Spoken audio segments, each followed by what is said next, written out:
as I'm working on artwork and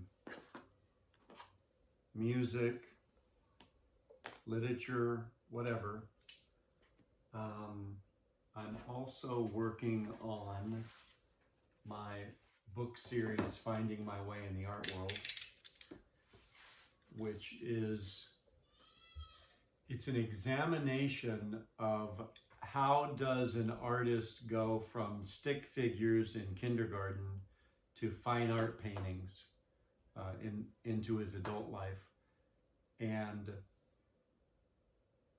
examining all the artwork that I've done my entire life and just watching the development and talking about what were the influences and how did I get to that point.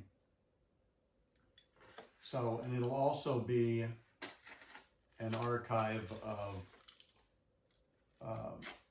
you know, museum quality art book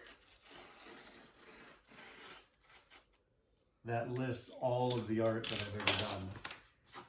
At least all the ones that I can remember and have photos of. Some I don't have photos of, but I remember, so I'm gonna have to, I don't know, I guess I'm gonna have to actually draw some sketches of what I remember it to be to try to present the idea. I know, like 1971 in kindergarten, we were making a brontosaurus dinosaur out of chicken wire and paper mache. It was a class project.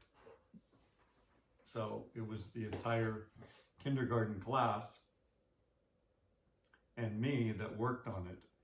So that would have been an art project. That would have been a group art project, but there's no photo of it. So I had to use AI to come up with a photo that was very similar to what my memory of it was, with a little boy standing in front of it. So something like that, I would use AI, but if it was an actual piece of artwork that I don't have the photo for anymore, I guess just a rough sketch of what I remember it to be. Anyway, so as I'm going along, I'm searching eBay for things that are related to these different events. Right now I'm working on book 1, which is 1966 through 1971. So then book 2 will be 1972, and then each book after that will just take 1 year. But the first book is the first 5 years. 66, 67, 68, 69, 70, 71. Yeah, so the first 6 years. 66. Yeah, it's the first 6 years. So, the first 6 years up until kindergarten at 5,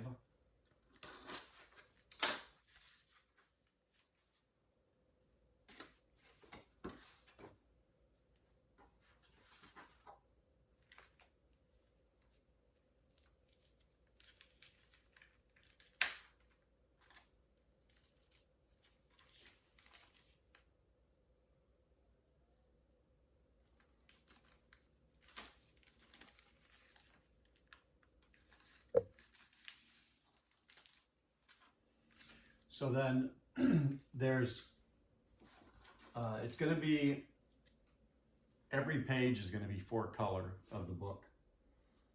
And it's going to have images of all the different merchandise and advertising and everything that influenced me along the way. So this is a comic book from, I believe it's, I don't need to open it right now. I believe it was like 1954, but well, I guess I'm going to have to because you can't read the title, which is one of the reasons why I bought this, is in my childhood, Smokey the Bear was a character, an important character for a kid. But then I found out as I was doing the research that his name was Smokey Bear.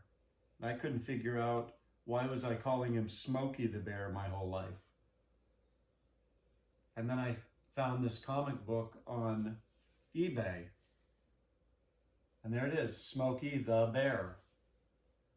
But when you look at it, look it up on the Forest Service and elsewhere, it refers to him as Smokey Bear.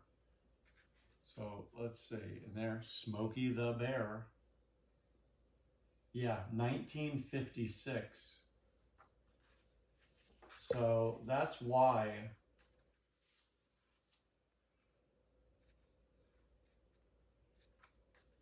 many people thought he was called Smokey the Bear. Okay, so I'm guessing this is an official publication. It's got that old comic book smell. If you know, you know. Okay, if you were a kid and you went into a comic book store, you know what I'm talking about. It's just an old paper smell with a hint of ink. So there's two things here. The reason I got this, because it's going to be used when I'm discussing Smokey the Bear as a character that influenced me as a kid. It's also going to show why I referred to him as Smokey the Bear. But at the same, and this isn't the only Smokey the Bear comic book that was available, but I got this one because of the cover. You see the Indian headdress, 1956. So in the 50s, 60s, 70s, the American Indian and the feathered headdress and all of that was a very respectable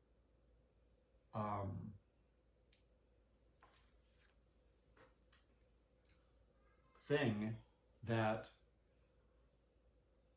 you respected the American Indians. They weren't portrayed as you know, denigrated, right?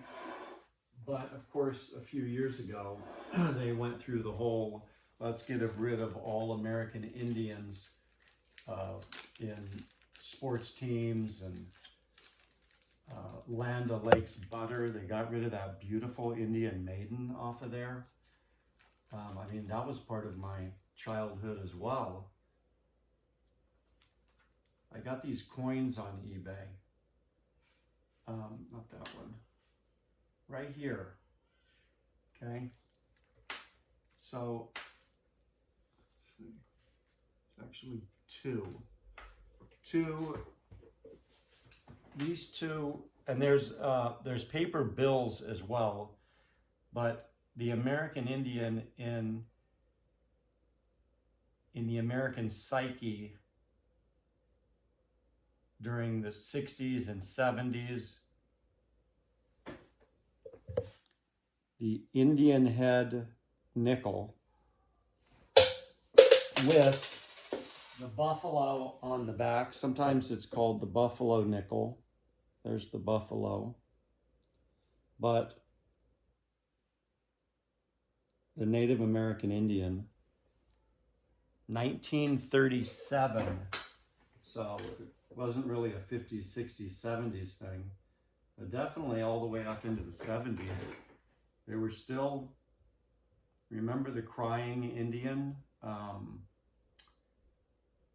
television commercial, the public service announcement regarding pollution? That was like 1973 or something. Here's a penny, 1 cent from 1887, and it has the Indian with the feathered headdress.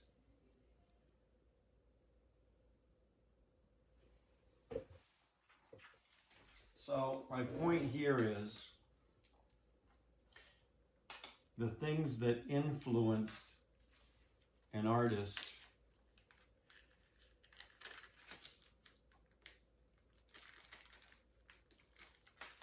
the many different ways that the American Indian was presented in commercials and advertising, and even here.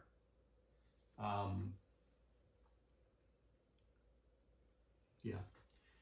So that's what this is here. I just received it today, so I'll be photographing it. I'm going to be using it in the book. These coins will be used as well. And back to static, I've got 2 stickers here that are down really good with Gorilla Glue. This has an edge that's coming that I didn't get the glue right there, so I'm going to have to hit that a little bit. But tonight I'm going to take the black paint and touch up the white Gorilla Glue wherever it's showing so it doesn't stand out so much.